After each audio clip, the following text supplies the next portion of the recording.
Bismillahirrahmanirrahim.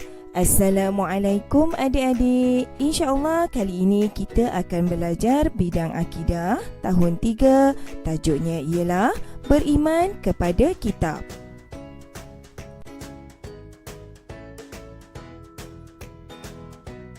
Mengapa saya menjadikan Al-Quran sebagai kitab panduan hidup saya?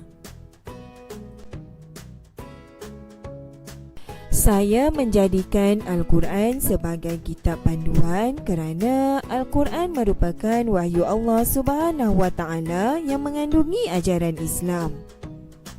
Seterusnya, Al-Quran ialah kitab Allah yang terakhir dan satu-satunya kitab yang terpelihara daripada penyelewengan sehingga hari kiamat.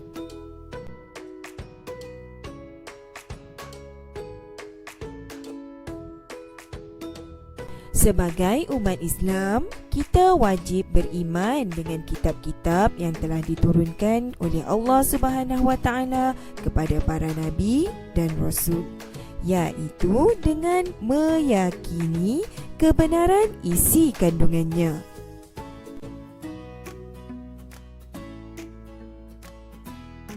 Mengapakah kita wajib beriman kepada kitab? Kita wajib beriman kepada kitab kerana ia merupakan salah satu daripada rukun iman. Dalil naqli kewajipan beriman kepada kitab Allah telah dinyatakan dalam surah An-Nisa ayat 136 seperti berikut. A'udzu billahi minasyaitonir rajim. يا أيها الذين آمنوا آمنوا بالله ورسوله والكتاب الذي نزل على رسوله والكتاب الذي أنزل من قبل. Maksudnya, wahai orang yang beriman, tetaplah beriman kepada Allah dan Rasulnya dan kepada kitab yang Allah turunkan kepada Rasulnya serta kitab yang Allah turunkan sebelumnya. Mari kita lihat pengertian kitab.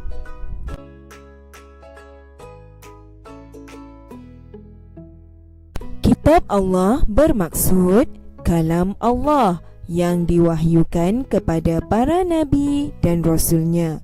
Kitab ini mengandungi syariat dan petunjuk. Ia memimpin manusia ke jalan yang benar dan diredai Allah Subhanahu Wa Taala. Seterusnya, mari kita lihat nama-nama kitab yang wajib kita ketahui.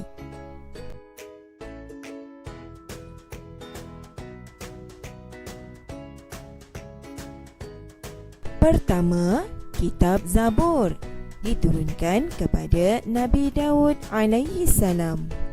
Kedua, Kitab Taurat yang diturunkan kepada Nabi Musa alaihi salam.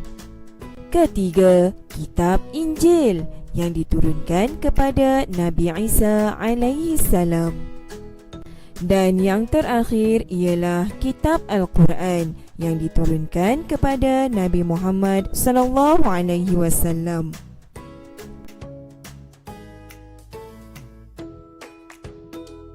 Ya adik-adik, berikut adalah kesan beriman kepada kitab-kitab Allah Subhanahu Wa Taala. Yang pertama, iman semakin bertambah. Yang kedua, akan mendapat syafaat atau pertolongan daripada Al-Quran. Ketiga, hidup menjadi tenang dan teratur.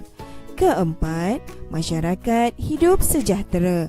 Dan yang terakhir, dikasihi Allah Subhanahu Wa Taala. Adik-adik, sekarang Ustazah terangkan tindakan yang membuktikan keimanan seseorang kepada kitab-kitab Allah. Pertama, menunaikan solat 5 waktu. Kedua, menjadi seorang yang amanah. Ketiga, tidak berbohong. Keempat, menutup aurat dengan sempurna. Kelima, bersungguh-sungguh belajar membaca Al-Quran dan berusaha memahaminya. Keenam, memelihara kesucian Al-Quran. Ketujuh, tekun menuntut ilmu. Dan yang terakhir, mengamalkan akhlak mulia.